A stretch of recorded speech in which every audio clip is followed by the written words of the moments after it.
October 20th, Anthony. I'm super excited today. How are you? Happy Friday.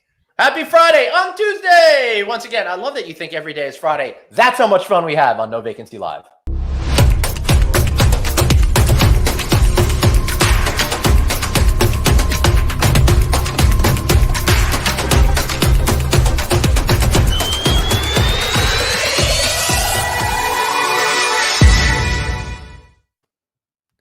Anthony Melchiori, my friend, great to see you today, sir. How are you on this great, rainy, icky, disgusting Tuesday? So what hotel are you in today?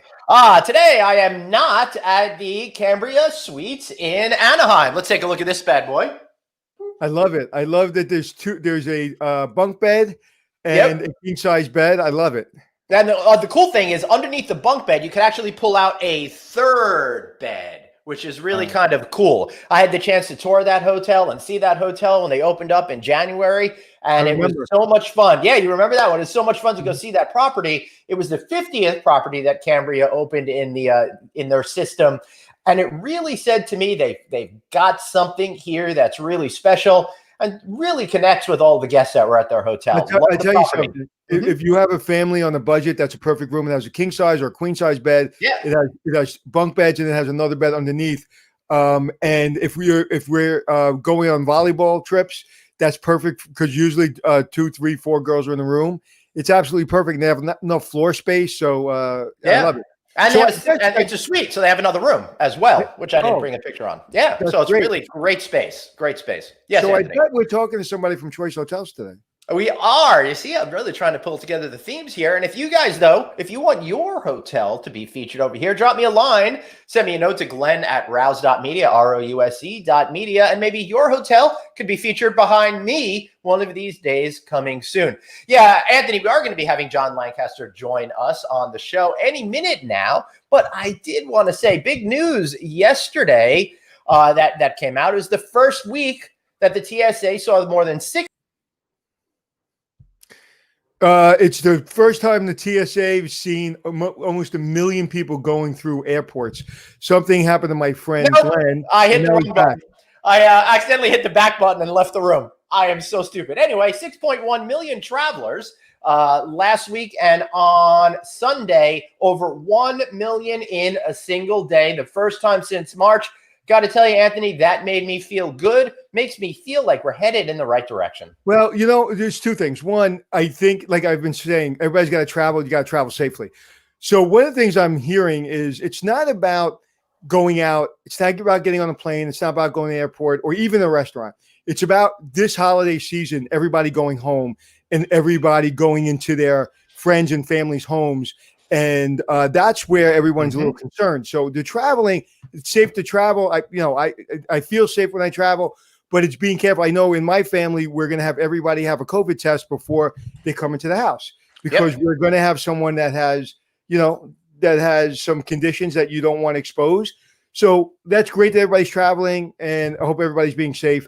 And, I also read an article, I don't know if we want to bring it up, from David Kong, who's very, very concerned about what's happening in Congress or the lack thereof. Right. And David Kong, of course, is the CEO of Best Western Hotels and Resorts.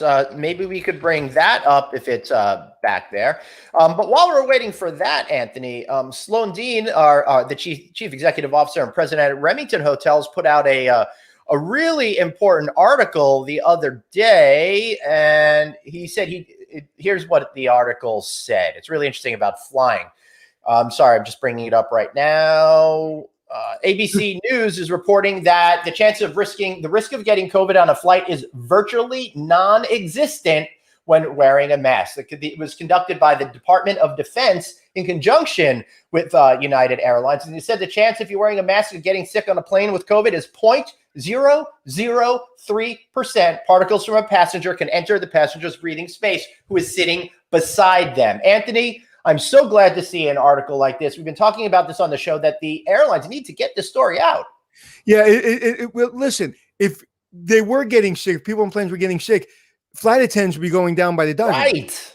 And again, someone who's traveled, I didn't take my mask off. I didn't need anything. I had my mask on. I felt safe. You've traveled. I'm going to be traveling again soon. We're going to go back to Vegas as soon as I can. So that's not the problem. The problem is when you get so in a social environment, you have a drink, you get a little comfortable. Listen, we've done that. Like we were yesterday, we're at the Rockaway Hotel, and I sensed myself getting comfortable, and then I pulled away and said, "Oh, let me put my mask on." Or even when David, our producer, was working with me, like he put his mask on, so let me put my mask on. So those are the situations we got to be careful. But getting on a plane, staying in a hotel room, that's not the problem. Yeah, you're absolutely right. And the thing is, when you're on a plane, I feel extra vigilant. I'm paying close attention. And you're right. When you're hanging out with friends, when you're hanging out with family, when you're hanging out with the people that you don't think are the ones that are going to get you sick because they're not strangers, that's when you have to be most careful. And I just hope that they pass a bill before the election. Some of these hotels can't hold on any longer. A lot of these people can't hold on any longer. So this is getting serious in America. We have food lines, and we have serious food lines, and we're having hotels being lost. I mean, David and Chip and myself and you and the people that kind of are really involved in this industry at a pretty high level that really want to talk to Congress and really want to put this forward are really, really frustrated. That's and because they're playing politics. So hopefully, if anybody's listening that has, the ear of a congressman, we need to pass a relief bill to help our industry. Yes, I mean, when you're seeing headlines on all the news outlets, and right underneath the headline of the day, 2 or 3 stories in, is about the travel industries being decimated. I mean, you're seeing that everywhere. I mean, we're in the news, but we're in the news for the wrong reason. Yeah, you got that right. All right. So how about we bring in our guest for today? What do you think about that? How about our beautiful sponsor? Oh gosh, I forgot all about our sponsor. Sorry guys. I really apologize. I'll grab my basket as well. So basically, what I love about this cardboard garbage can is that I've used them a lot around my house, and we use them in different places.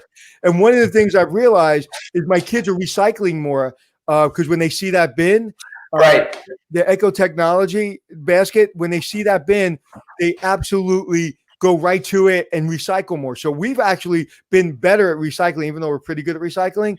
And also, if you're in a hotel room, what I love about it is a guest will see that and know immediately that's where I want to put my paper, I want to put my plastic. So I absolutely love it, and it's easy to throw it away, and there's no plastic involved. And I think it's one of the like I said, it's become very useful around my house.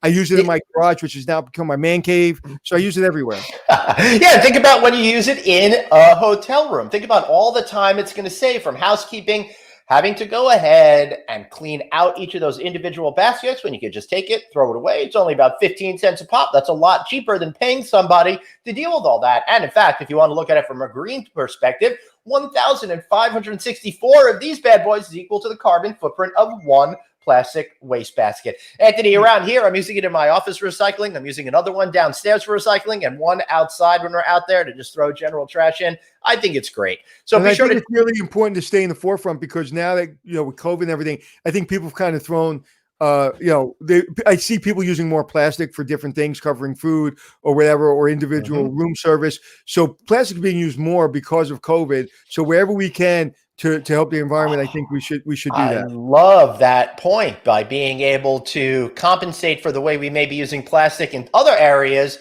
to take it away from here. I think that's really smart thinking. All right, be sure to check them out at eco-techwaste.com, eco-techwaste.com. Tell them No Vacancy Live sent you and get a 10% discount. All right, let's bring on John Lancaster.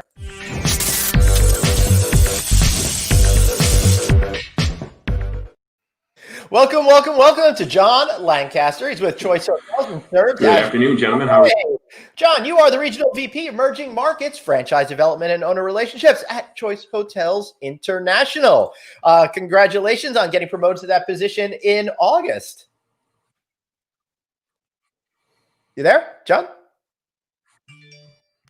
John, can you hear us? I don't think John can hear us. You know what's interesting? When he got promoted, you know what they did? They named a city in Pennsylvania after him. That was they sure did. That was really nice of him. Although I got to tell you, he doesn't look Amish to me. I don't know about that. But John, are you Amish now? Can you hear us, John? Yes, I can. All right, so congratulations, John, on getting promoted to this position as a Regional VP of Emerging Markets. Could you explain to our audience, obviously, Anthony and I, what you do? What exactly is your position and why is it so important?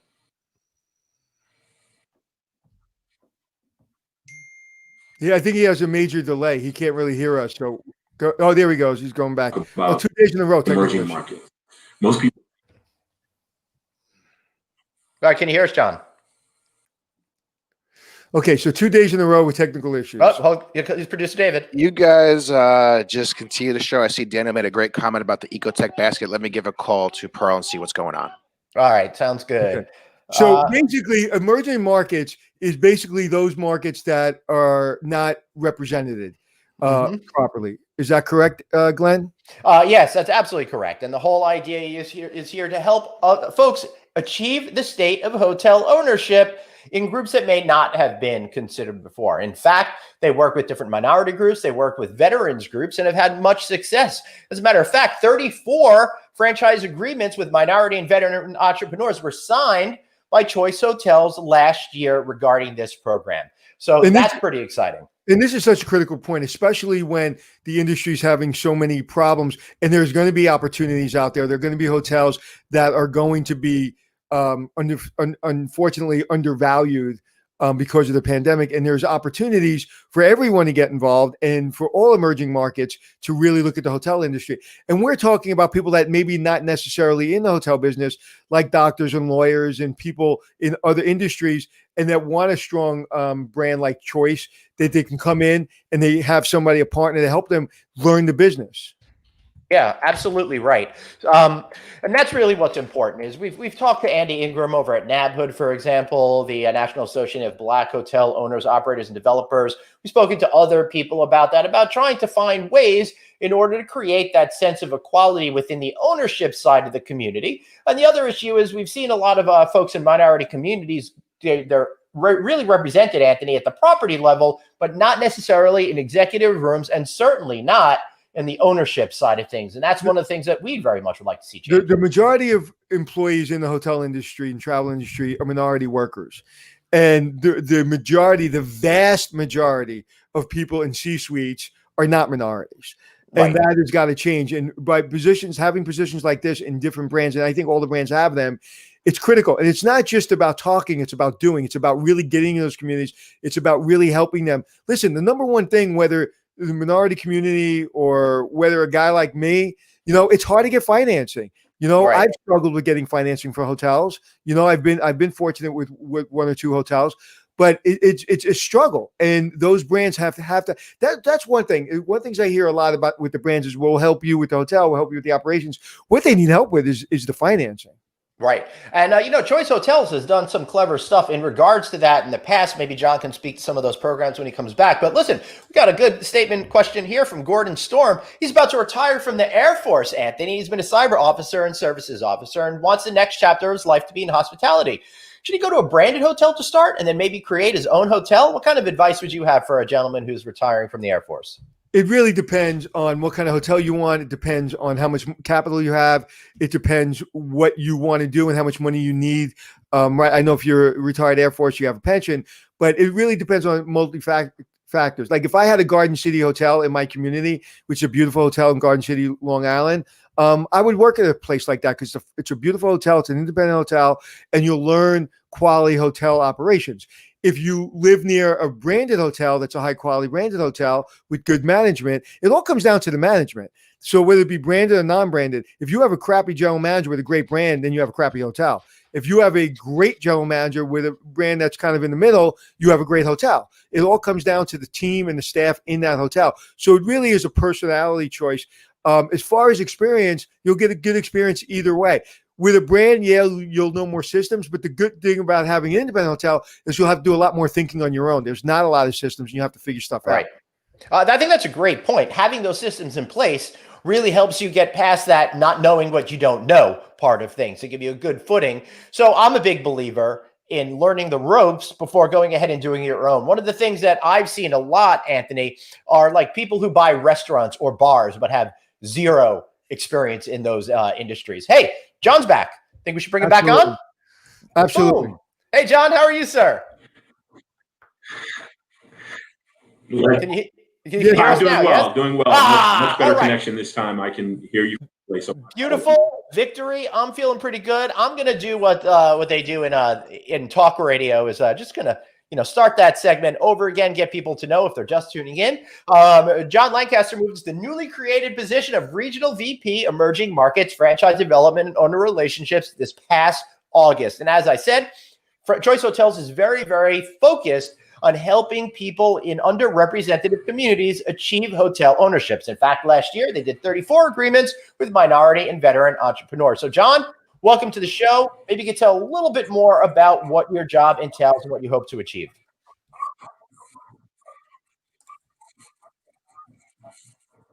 Sure, fantastic. I appreciate it. So, like you said, from an emerging market standpoint, that's actually not a specific location, it's actually an ethnicity. So targeting underrepresented minorities, African Americans, Latin Americans, Native Americans, and veterans. Choice has been doing this for 15 years and have been looking to bring these underrepresented minorities in the hotel industry to hotel ownership. Year to date, we've closed about 250 ownerships from this particular group. So what I'm doing is I'm focusing, I am concentrating, I'm going after, I am targeting, I am searching for underrepresented minorities to do this. That is my sole purpose, and to bring and demystify hotel ownership to people who don't typically know about the ownership.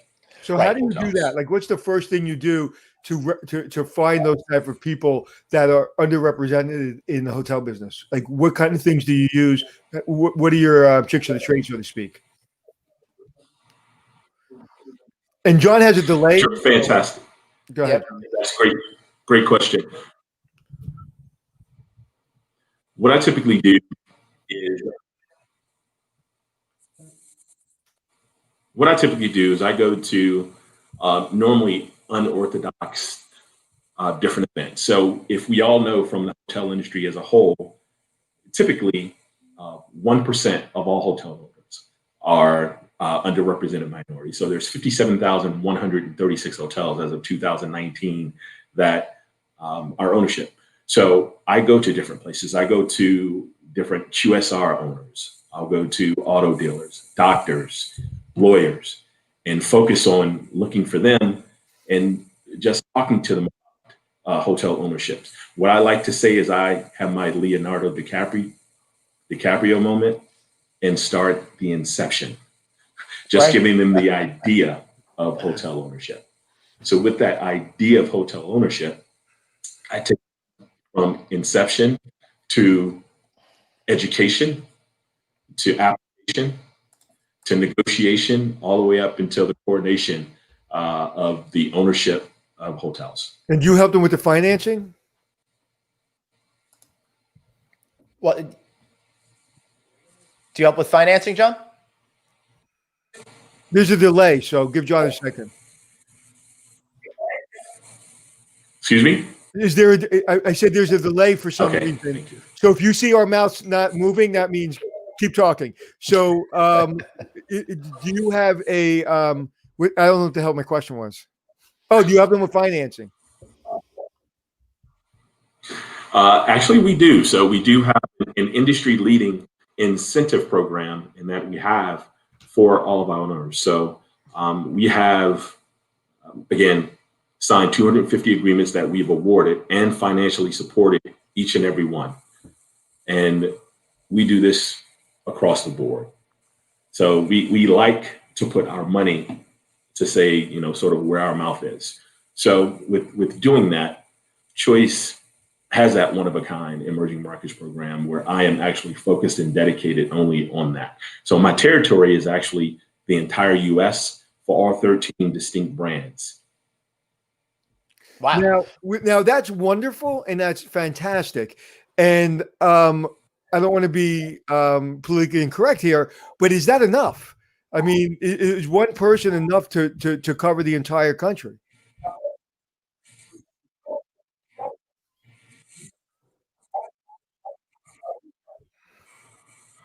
That is correct, but our entire team is focused on going after and targeting underrepresented minorities. It's something from at the top, it is actually a corporate focus. We have, even from the board, we have an actual diversity activity committee on our board. So each and every development person is focused on that. From Florida to Georgia to California and everywhere in between. That's our directive. Okay. And so what is your background to get into this position? What have you done in the business?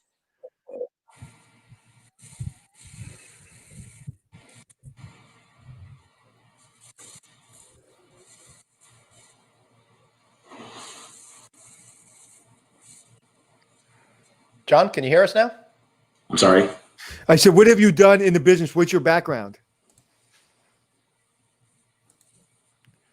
We're having an audio problem with John. Oh, fantastic. So my background, I actually started off I started off in the hospitality industry, actually as a lifeguard, working at JW Marriott and sort of doing that. I was actually a swimmer. So to get my way into the hotel, that's what I did. I thought eventually I wanted to work in a gym or, be a bodybuilder and do things like that from a fitness perspective. But starting to work at the JW Marriott Hotel in downtown DC, I quickly fell in love with the hotel industry. And the hotel industry, for me, paved the way for lots of things. My general manager brought me into his office after he said, he showed me a P&L for the first time. As I was a recreation supervisor, I was in charge of personal trainers, massage therapists, lifeguards, etc. He showed me a P&L for the first time because we had memberships. He said, John, this is the P&L for Department 10. I want you to tell me what you did to do this, because last year it said negative 30,000. This year it says plus 60. Tell me what you did. Mm-hmm. And I explained to him what I did from a sales perspective. And he sat down with me and asked me, what do you want to do with the rest of your life? I never really thought about that. And I told him, I want to be in the fitness industry. I want to, manage a gym. He said, no, you want to be in the hotel industry. So from that point on, he sort of took me under his wing and mentored me, gave me an opportunity to move up. There was another hotel that was opening. It was the Residence Inn Thomas Circle. A gentleman by the name of Peter Moyer hired me from a recreation supervisor to be a sales manager. That very first year as a sales manager, I actually became sales manager of the year for that particular property.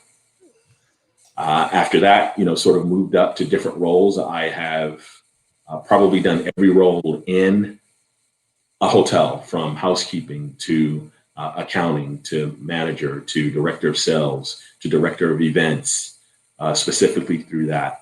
I started with Choice actually in global sales. I was actually director of global sales sourcing and solutions. And I was in charge of rate loading. I was in charge of getting corporate RFPs to come into our system and actually help implement our CRM. During that, I actually had the opportunity to help the development team. So with that and learning what the development team did and the focus that Choice had with bringing underrepresented minorities into the hotel industry, it was something that intrigued me. And I started off there as director of emerging markets. With that, moving to different regions, I was in New England as the franchise development director, and then moved to the Mid-Atlantic region. And now back to this newly formed role from our focus to underrepresented minorities. Right. That's excellent. One question I have for you, John, is we talked about the financing aspect of it, but how does that really play off from turning aspirational ownership into actual ownership? Because just giving some people some money may not necessarily be helpful. What kind of tools do you have in place to make sure that the whole process moves smoothly, that they could actually open a hotel and then be successful in an ownership position in that property? Good question. Thanks.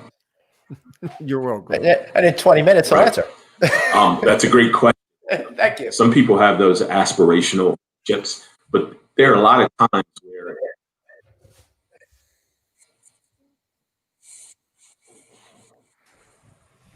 What's that? All So right. there are a lot of times Mhm. in the hotel industry that people do have Right. Yeah. goals, and they're focusing on and they want to own hotels and they don't have the opportunity to own hotels.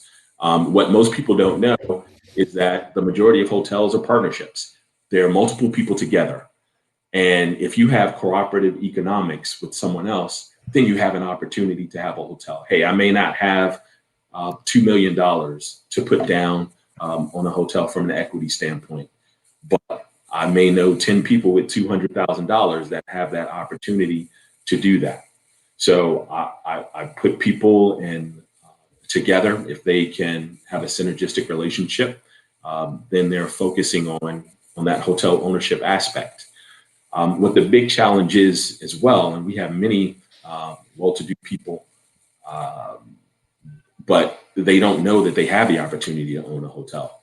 So for me, when I was growing up, I used to go to McDonald's. Mhm. Okay, McDonald's. I saw the owner all the time. I used to walk in and see the owner all the time. Hi, how are you? I knew I had the opportunity to own it if that was necessary, but I had to walk through hotels and looking at hotels. I saw, oh, it's Marriott. Wow, oh, Mr. Marriott owns that one. Okay, oh, Hilton, Mr. Hilton owns that hotel. Quality. Oh, that's not a typical last name, but Quality owns that hotel. I had no clue that I had the opportunity to own a hotel. You never met Mr. and Mrs. Quality? They're good people. And once you let people know Yeah. about that and they have that opportunity, Yeah. It's That's cool. it's kind of how the Rockaway Hotel that we went to yesterday was built. They have some core investors, but they also have a lot of minority investors in the hotel. So that's how a lot of deals work, and even in high finance with these big hotels, there's more than one or two or three funds sometimes that operating these hotels from different markets. So Glenn, Yeah. All right. what's your So what's your I next think what question, I Glenn? think I think my next question is we're going to get John straight away, or we'll just have him come back another time. We'll get that worked out. We love hearing his stories, but it's really frustrating, I think, for everybody to be listening to have that delay in it. So we're going to try to take care of that behind scenes, see if we can get his signal set. But it's again something in our industry that we haven't spoken about. Again, I am guilty of not seeing it, paying attention to it, understanding it. Now, as I've had people that I can hire and promote from all aspects of life, absolutely, I've promoted, from every aspect of life, from people that have worked at McDonald's, people who went to Harvard, the people that went to, to Park College, the people that, had a high school diploma, didn't have a high school diploma. So no matter where you come from, as long as you're talented, I've always hired or promoted you. The problem is above me, I never saw that. I never saw people getting promoted of color, not a lot of people. And I didn't have control of that because I can't promote people behind me. Right. And it's something we have to not only look at now because of what's going on in our country, but it's something that's just got to be part of our, our core. It's got to be part. And again, we were talking about this last time, probably about a couple months ago, when I said it's not only people who are not looking at the minority community to help them own hotels. It's just bad leadership and bad management sometimes of people of all colors. And so I think in our industry, bad management and bad leadership sometimes is really holding us back. So I guess the question is, then we need to try to figure out a way to change some of that management and leadership in order to set the stage for equality. But I also love what John is doing by trying to get people past all of that and give them to a path of success that doesn't depend on other folks not having biases. That they don't even know about. They don't even how many people in your life come up to you and say, I want to own a hotel. I have it all the time because I'm on TV and people see me.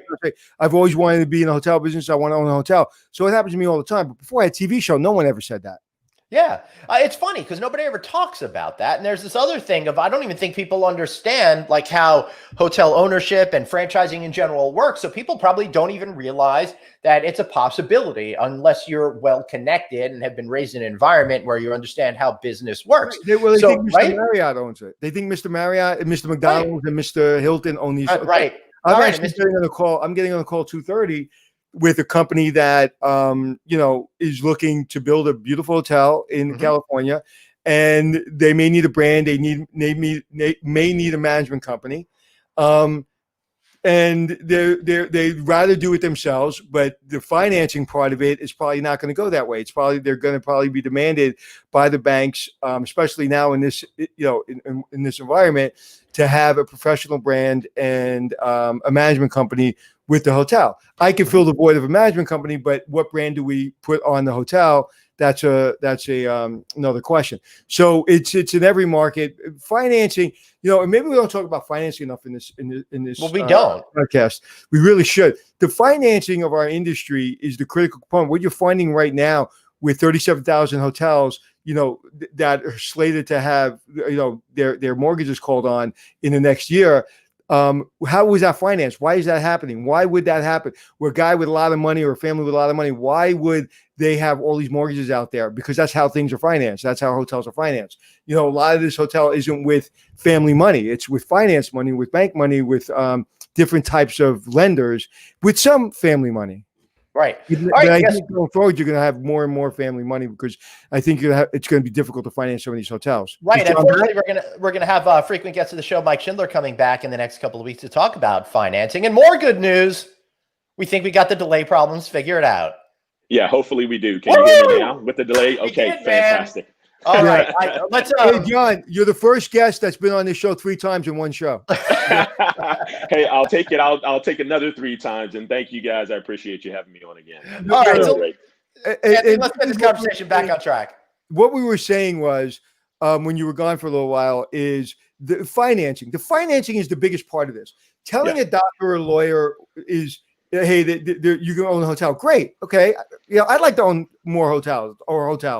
I would love it. But the financing always gets you, right? And is that kind of, so say you get 10 people involved in a deal, in 10 different deals. How many of those deals go sideways because the financing becomes difficult? I would say probably a high number goes there because from the financing. Would you say 8? I would say, at least. At Choice, we actually have someone that is concentrated in working with people for SBA loans. So we actually do and focus on going through that. So again, we know financing is something that's rough and hard, especially right now if you're trying to finance a new construction and doing that. Mainly, most banks are not lending. I mean, typically, if the sponsor may know the bank, you have some opportunity, but you're sort of still your LTV is much higher than it would be if it was last year at this time. So that financing portion is very hard, and it's important that you have the feasibility study, the opportunity to make a relationship with your banker prior to going there with these opportunities. Would you say if you're looking to borrow $1, you better have at least 60 cents on that dollar before you go ask for 40 cents from a bank? Or would you say it's even higher than that? I would say you are probably right on target with that. That's some of the things that we're seeing right now. Right. All right. As opposed to. Yeah. So this is a bigger challenge than it seems, because if you're talking about you have to have money to even get into it, a lot of people that are in disenfranchised communities, for example, simply don't have those cash reserves. Right? It's very difficult. Plus, they don't have the relationship with those bankers. I see all of these hoteliers all the time saying they don't have to worry about national banks. They deal with their community banks because they've gotten to know them over a period of years. If I don't have a history of hotel ownership, if I don't have a big bucket of cash lying around to invest in a property or at least show a banker that I have money, how can I break through the societal barriers that have been put up that is preventing equitable ownership in the hospitality space? That's a great question, and the government has helped a little bit as well with the CRA, Community Redevelopment Act. They have that in which they do have an opportunity. CPACE, the financing, which if your hotel is going green, is making sure you're able to do that. You have historical tax credits or tips that you have an opportunity to do. You can work with your local city or state and have an opportunity if they have land that they're looking to develop and focus and work with them. And they can guide and direct you to getting that done. Right. Right. But like you said, if you can get 2 or 3 like-minded people that may not know each other, but they're in the same community, maybe in the same industry, and say, hey guys, this hotel is available. We're about to develop a hotel. We'd love to have you guys invest in it.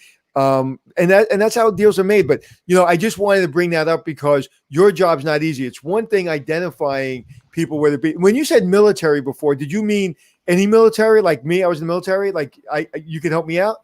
Without question, I can help you out. I need a hotel. I need a hotel, man. No, he said vets. He just meant people that take care of animals, not guys like you. No, it's so funny because people like when they say, well, you're not a veteran because you weren't in the war. I was like, no, I am a veteran and I didn't fight in the war, but I was put in a situation in Honduras where it was a little difficult. Not what our soldiers go through today with going to 18 different deployments over a period of 5 to 6 years, which has never happened in the history of our country. So a shout out to all of our veterans, but that's interesting. So how does that work? Yeah. Thank you very much. Number one, for your service. My dad was a Marine as well. So, and we work quite closely with Business Beyond the Battlefield to work with our veteran. Choice Hotel actually has a program called Operation Homefront, in which we work with all of our veterans and getting them hotel rooms once they come back from deployment. So I appreciate that. Veterans that we work with the same way. It's still an emerging market. We don't have many veteran owners of hotels. So it works the same way as the other emerging markets groups work. So Anthony, if you're looking for that hotel, I have a couple of sites for you and a couple of brands that I can put you on. Hey, I need some help with financing there too, buddy. I'm happy to help you with a little bit of that. An owner that I worked for a long time ago said, never use your own money when you're opening a hotel. So I got to keep that in mind. But it's really important for the veterans out there, and I'm glad you said that, because when you're saying minorities and you're saying disenfranchised communities, and then you said veterans, that got my attention because, believe it or not, Glenn, I know you weren't in the military. Were you a Marine, Glenn? I don't remember. No. I mean, there was a bidding war between the U.S. military and the Israeli military having me come aboard, and I couldn't make anyone feel bad, so I just stayed out. So you opted out. That's right. But my point being is, you may not know this, but you don't get paid a lot of money in the military. So to come out of the military, if you spend 20 years of your career in the military defending this country, again, I want to say this again. I know it's not about this, but never in the history of our country have we had military men and women going on deployment more than the last 10 years. Never in our history have someone gone on deployment 12 times, 13 times, 14 times, 15 times. It's absolutely insane. So for these young men and women to come back, or even older men and women to come back and not have opportunities, and then to give them that opportunity says a lot. So I would love, if I can get involved in any way, shape, or form to help veterans, please, I'd love to. Thank you, Anthony. I'll definitely keep you in mind for that. It sounds great. So, moving on with the conversation, we got a great question here from friend of the show, Michael Weinberg. Could you guys launch a seminar to address fears and risks and provide an education on how to do it? And for those of you wondering, NABHood is a great organization that has those kinds of seminars as well. But I think that's a really good idea, John, and maybe something you might already be doing. That is actually something that we are working on and doing that. And we do have development seminars as well throughout the year. So I'd be happy to put the previous caller or the person who asked the question in that seminar. But how important do you think it is for an owner that's about to own a hotel that just wants to be an owner, have you guys control it, but still understand the operations, understand like when you were talking about your background, okay, yes. You hit every single thing almost in a hotel. I mean, you understand what an RFP is. You understand what a housekeeping supervisor does. You understand what the sheets are in the morning, what time a supervisor is supposed to come in housekeeping. You understand early checkouts. You understand pickup rooms. You understand every part of a hotel, right? Yes. That is so important in your position. I think in any executive position. So is there a training program for an owner to really understand what goes into running a hotel, even if they're not going to run it and they get you or a management company to run it for them? Is there any type of program like that? Actually, yes, we do. So we have an award-winning, actually, Choice University program, where there are over 1,000 videos, 1,000 teachings, 1,000 classes, thousands of classes that you have the opportunity to watch. We also have an onboarding program. That onboarding program, once you become an owner, is anywhere from 2 to 4 days to learn about the hotel industry, how it works, how we're focused on. Cool. Even prior to that, they have access to learning those things and sort of those videos without even speaking, just how to change a bid, how to check someone in Interesting. video. So And my favorite, how to clean a toilet bowl. I've seen Anthony give that lesson a lot on Hotel Impossible. All right, John, I got a loaded question from a HOA board member, Bharat Patel. What do you think about AHOA and its educational offerings over there? And while he's at it, what's your take on virtual conventions and meetings? Sure, fantastic. Thanks a lot, Bharat. I appreciate the question. AHOA has fantastic educational programs as well. Whew, smart answer. I know Biren. I know Biren well. Biren's the current Bharat. chairman, for those folks who don't know.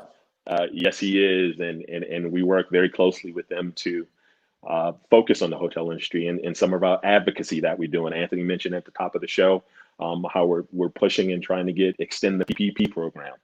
We're trying to make it a little bit easier for the EID program. We're trying to make sure small businesses are still here. And some of those advocacy efforts, we work hand in hand with AHOA. Yeah, and AHOA, can't say enough good things about AHOA. I mean, they've been, I remember they were just out there like second one, like nothing was going on.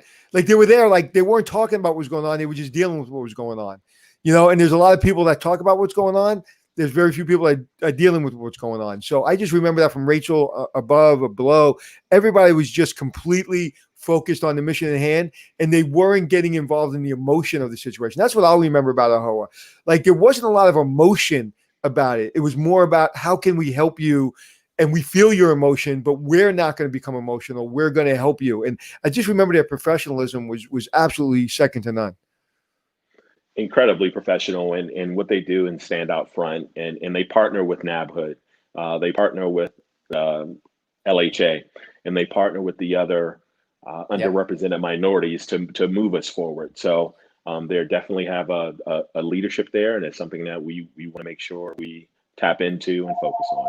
And of course, LHA is the Latino Hotel Association as well. John, before we wrap up today, how can people get more engaged with you, start learning about these types of things, and maybe find a path for hotel ownership for themselves? Sure, fantastic. They can reach out to me at the Choice Hotels Development website, or they can call me on my cell phone. I will pick up 202-497-0786. Happy to do that. And also through LinkedIn. All right, John, Bharat's got another question, and I think this is a really good one. So we're going to put you on the spot here. Why do you think African Americans are not more involved in hotel ownership and operations? I just think they have not had the opportunity to do that and working their way up. So it's where, how would you say it? I had that opportunity. I had a mentor. Right. I focused on what was in front of me and what I wanted to do. And it's something I tell all of the college students. I go and I speak at Bowie State. I speak at Howard University. I speak at different high schools and let them know, if this is something you want to do, not everybody will have the opportunity to start off in a management position. If you're starting off as a lifeguard, if you're starting off as a front desk person or a housekeeper, you work your way. You make yourself undeniable. You make yourself known who you are. You ask questions. You do things outside of the scope of your work. You want to go and you learn, hey, I may not be on the clock, but let me find out how to check somebody in, because this is important to me and important to a customer. John, you said a word that literally almost brings tears in my eye. You said being undeniable. That is a word I just want to stay on for a second, because when you're working in a company, you have to make yourself irreplaceable. Even though everybody's replaceable, you have to be undeniable. When you go into a gym, right? Your first time you go into a gym, you're a big guy, you're a strong guy. You walk into a gym, maybe for a few times you go in, you just kind of relax. But then once in a while, don't you kind of just, without saying anything, just let people know? Right? You know what I'm talking Yeah, about. yeah, You know what I'm talking about. You just let people know, right? yeah. And Sometimes load the plates up a little right. bit. And you don't have to be really loud about it. Like, listen, I'm a short guy. I'm 5'7", 55 years old. Every once in a while, I quietly go and load up my plates and say, yeah, I could still deadlift a lot of weight. And it's being, and again, not being a show off. It's being, I'm here. Like, you will recognize me. If I'm running a hotel, it's like, I will be undeniable. I'm not here like Conor McGregor. I'm not a big Conor McGregor fan anymore. But what he says is, I'm not here to take part. I'm here to take over. I remember going into the hotel business in New York City. I never said that to myself, but I thought that in different ways. I'm not here to take part. I'm not here to be a general manager. I'm here to take over. I'm here to be undeniable. And I think that is so important for young people, even older people, to understand. What does that mean to you, being undeniable in your own career? Yes. Undeniable for me is moving forward and letting people know that I'm here and I'm not going anywhere because this is something I love. It's the hospitality industry. So when I don't mean to interrupt you, but you just said something that just hit me.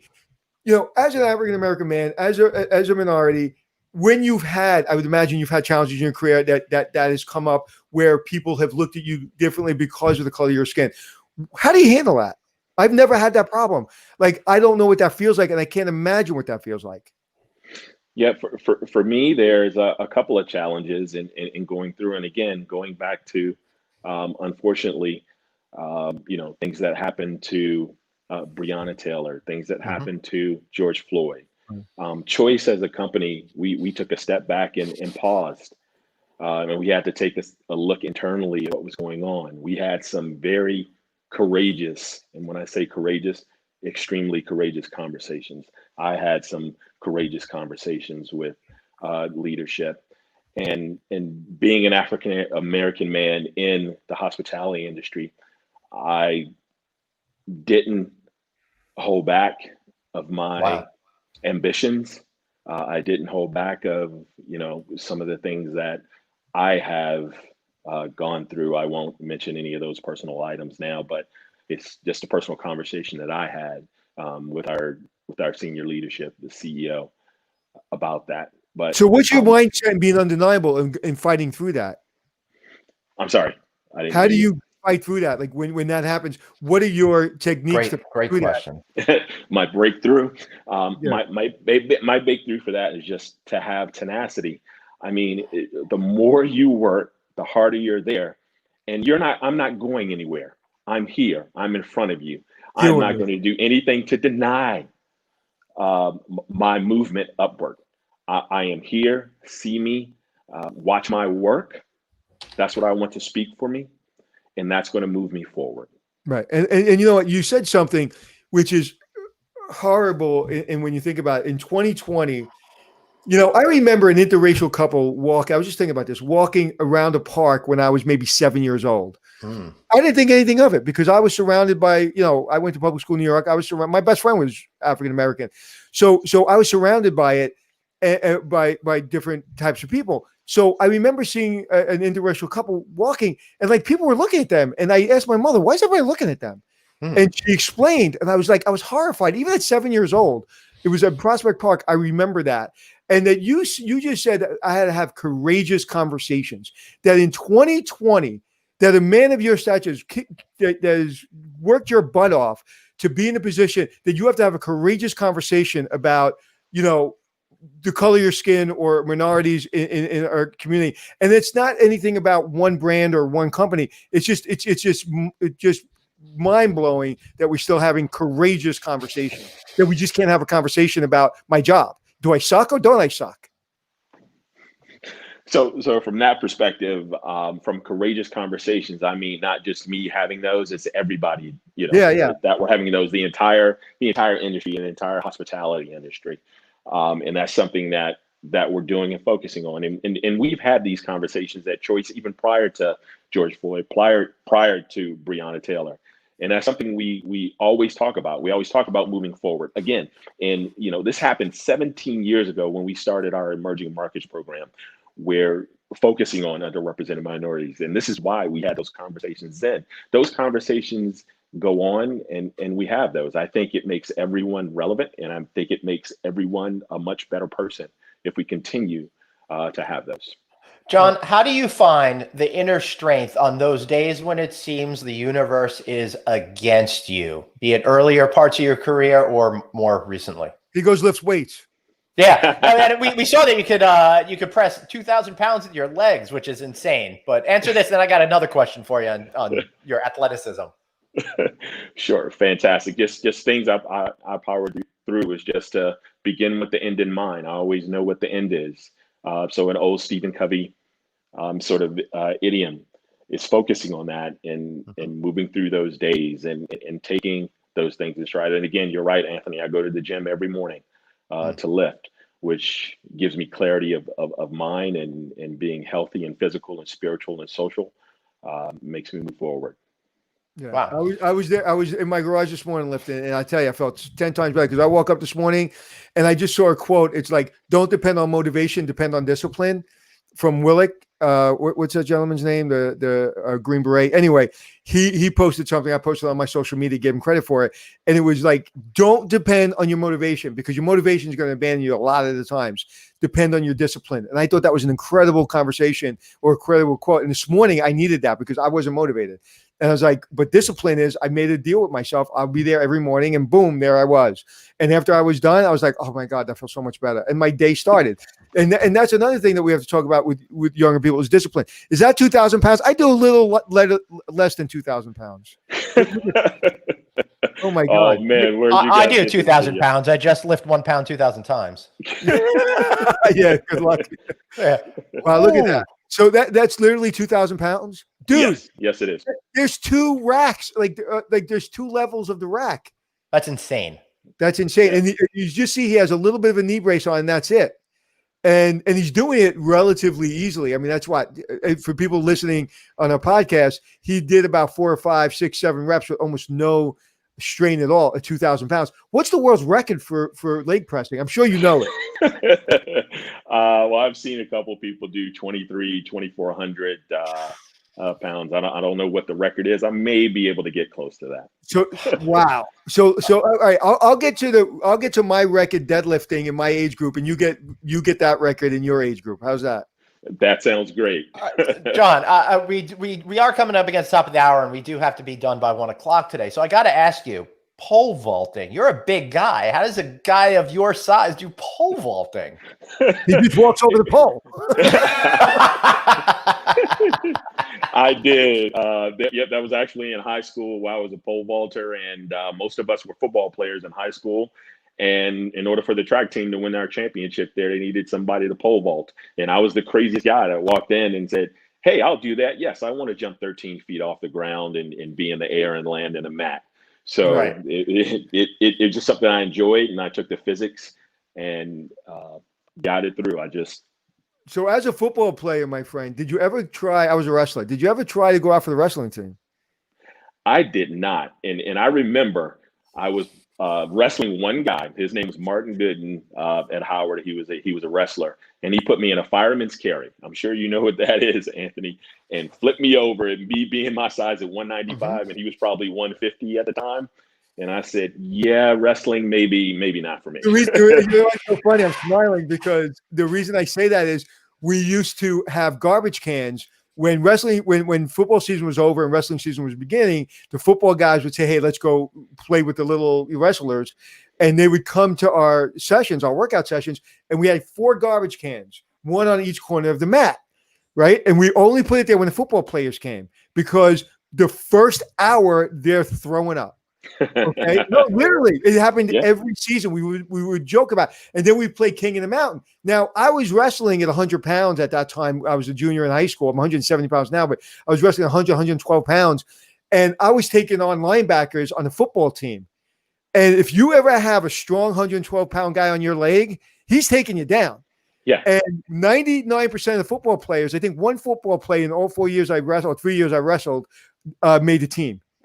Your football players, because the workouts you did and the workouts we did are yours are tough, but ours is a lot of cardio And I mean, when you're carrying somebody else's body weight around, on a mat for rounds and rounds and minutes, it's a lot of work. So I'm glad you admitted that you just said, Oh yeah, "Oh, this is not for me." I'll give it to you 100%.